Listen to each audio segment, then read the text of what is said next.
Good evening. Thanks for joining us. I'm Jason Zimmerman. We continue to follow an officer-involved shooting in Winnebago County, which has left one person dead following a police chase. New at 6, we're learning more about the investigation, which is being handled by the Wisconsin Department of Justice Division of Criminal Investigation.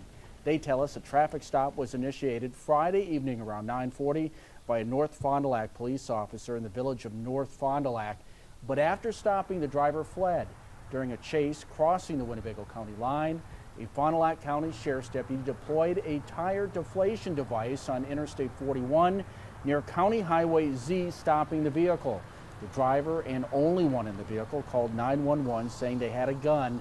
Investigators say the person exited the vehicle, then approached law enforcement when a North Fond du Lac police officer fired off a shot hitting the driver, who was eventually pronounced dead at the scene. The officer involved in the incident has been placed on administrative leave per department protocol.